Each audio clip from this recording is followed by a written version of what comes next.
How to plant a lobelia culture. What is up, you guys? And today we're doing another plant video. Still got my jacket on because I literally just got back from the store and I picked these guys up. And I got this, and I wanted to show you guys because they're not doing too well. I mean, they're not bad, but they're not doing the best. So today we've got I got this at Petco, by the way. This is a mid-ground plant. Of course, it's for fresh water. It says easy level. You know, we like life easy. This is lobelia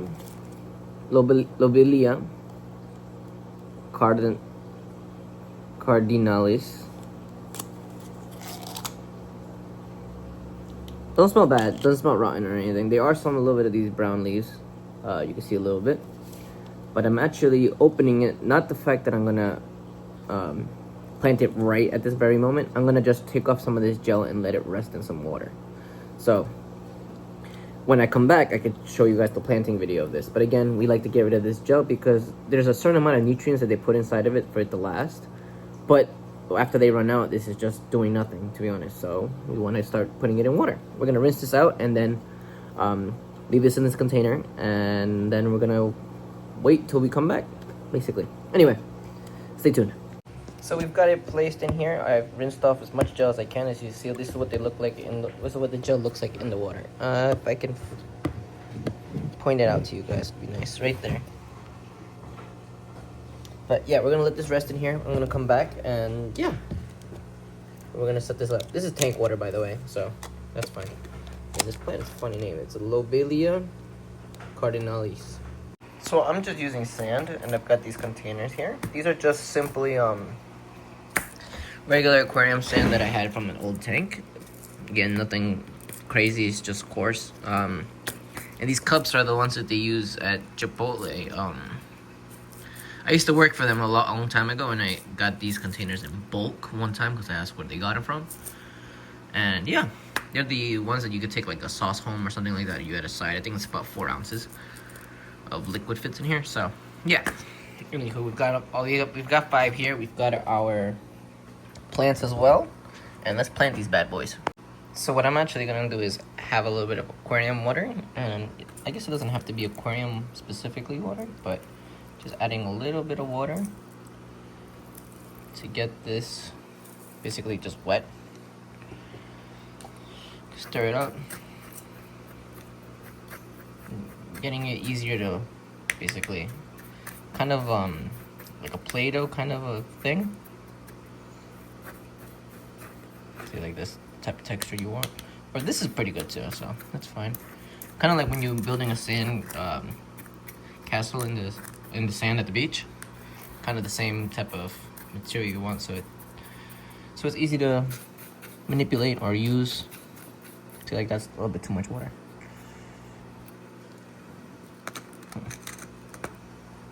Maybe I could dump some out, put it in here.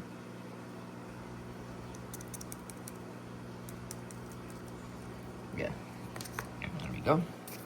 It's a little better. And yeah, now it's time to plant. So we're gonna make a little center hole in all of them. So that's where the plant is gonna go.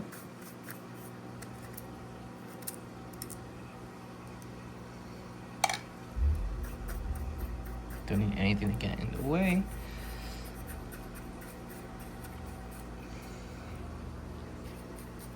And yeah, so we're gonna grab our plants.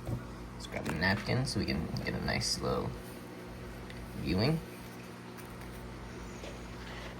And let's grab our first section of plant. This is our first one we're gonna plant. You can see we have roots. You can kind of see we have roots. I'm gonna get my my phone stand so I can show you guys better. So now that I have it up there, I can use my 2 hands and actually probably aim it more this way so I don't cover it with my big hands. Anyway, so like I said, we have our plant here. We want to make sure we get the roots. You can see this is the difference between the root and the stem. Kind of very similar, as you can see, but it's a lot thinner when you compare that to the stem of the plant. You can kind of tell, but it's a little difficult. But you can just go by off the fact that it's thinner. And we're trying to get to the center here.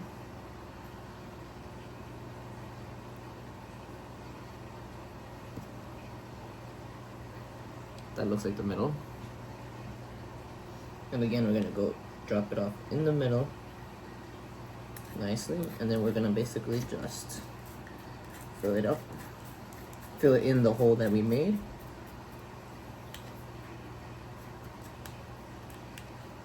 And pat it down a little bit. You don't want to do too hard to actually damage the roots of the plant, but just enough for where you feel it's not gonna come out. And you can test that pretty simply just by adding some water.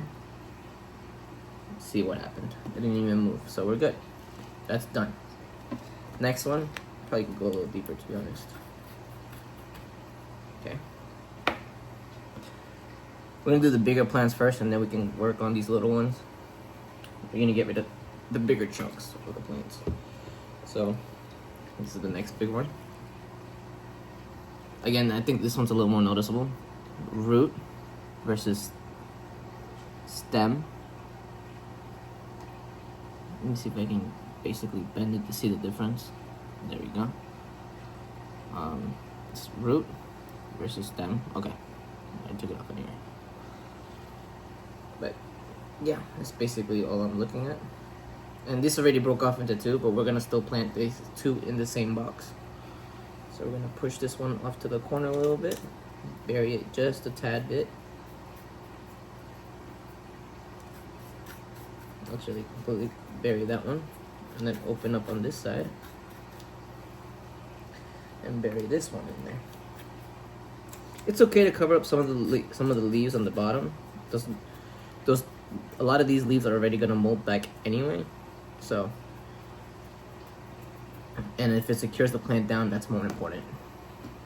And the plant growth. So, see, it fell over. Well, it might have been my fault for being too rough, but better off the fact that it happened now than later. So this is actually a piece of coral. It's good for my shrimp tank, actually. But I have enough plants in my shrimp tank, so this one is done too now. Now we're gonna go to the next one, making a bigger hole.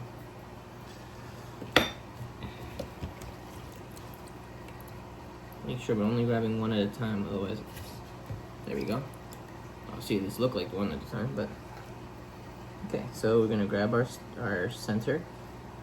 We're gonna grab our tweezer, put it at the end, making sure the root's facing down.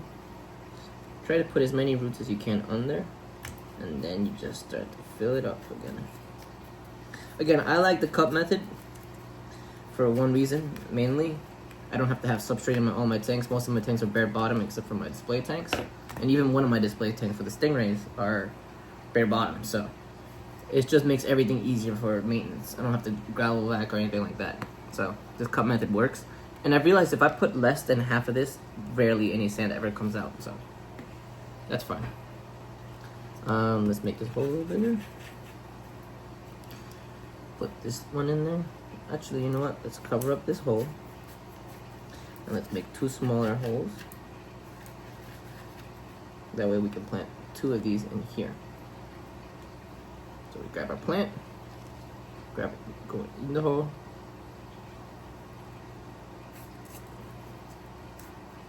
Cover that one up. Grab our next plant. For example. The plant looks lonely. You probably add this one in there as well.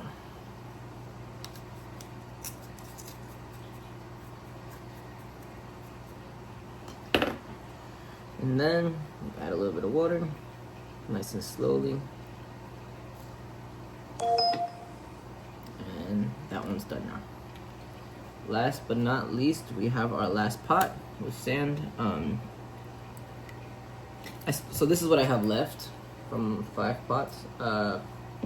I can add to this one over here if I need to add, but we're first gonna plant this big one in here, and then we'll move on, see where I can put the last remaining little strands. Because who knows, maybe those work out and grow.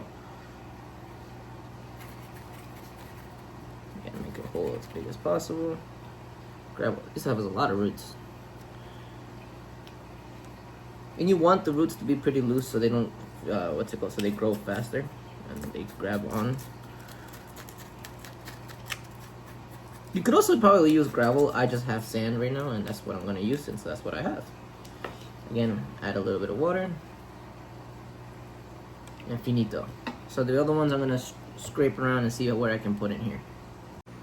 So I've planted most of them. This is all I have left now. But yeah, we're gonna plant these guys in our aquarium now, and we'll see where we're gonna put them.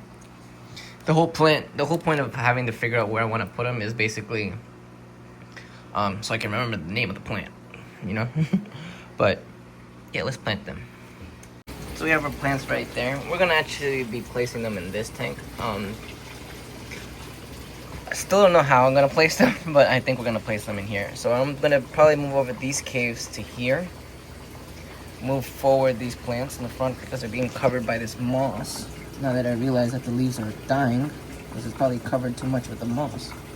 They need more light, if anything.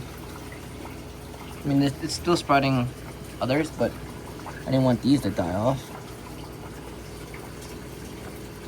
Look at that.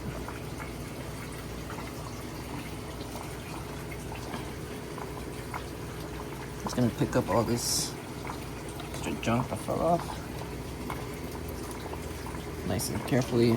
Careful, remember you have live fish in here. Move this cave over. Look at all the little baby super reds that came out. I should have placed this probably in here for right now. It's just moss. Anyway, let's place our first one. And this is the first one that's going in here. We try to knock down any sand that's floating because all that's gonna float up when we place it into the aquarium as well. So very simply, add a little bit of water. Let that settle for a second.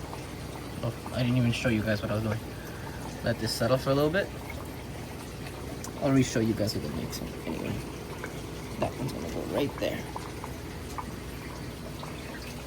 And then this one, we're gonna place side by side. Well, eventually they're gonna all go side by side. Like I was saying, go nice and slowly, let it fill up with water. And then you can come and drop this down. Actually, I'm gonna do this one side by side first. It's a little bit of air trapped in there, but that's fine. Again, this is just until these guys start to grow. Eventually, I'm gonna take these guys out anyway.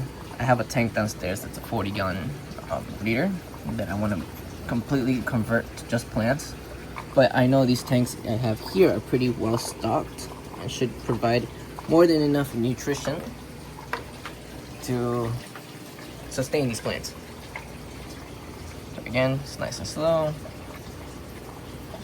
Get full. Let's see if we can get that air gap out of the way. I guess not. Let me place it down here.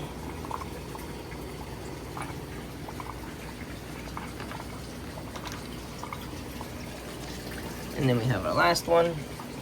Again, we do the same exact process, nice and slowly. Make sure all the sand falls down inside here. And then we can come down. All my plants are snail free, by the way. There's no snails in any of these tanks. I don't even have assassin snails in here. Making very sure that I go through my tanks literally every day. That's how terrified I am of snails. So yeah, but these I did a recent video on this about a week ago on these plants, so you guys should definitely check that out. I don't remember the name right now. See, this is what I'm talking about, but I'm gonna write them down here with expo marker. I've been writing down what I have in these tanks. So like in here I have my super reds, over here I have super reds, over here I have my lemon blue eyes. Anyway, thank you guys for watching. Appreciate all the viewers and all the subscribers. If you haven't been watching all the way to the end, please consider subscribing. We have tons and tons of videos out here about literally breeding fish, selling fish, making aquarium systems like this, and more. And we're gonna build a huge one coming soon. Not too soon, but pretty soon. We're actually gonna be moving this downstairs and literally doubling the size of the amount of tanks I have, and doubling the size of tanks I'm gonna be getting too. These 10-gallon tanks are great, and I love them. I'm still gonna reuse them, but I also want to get bigger ones too.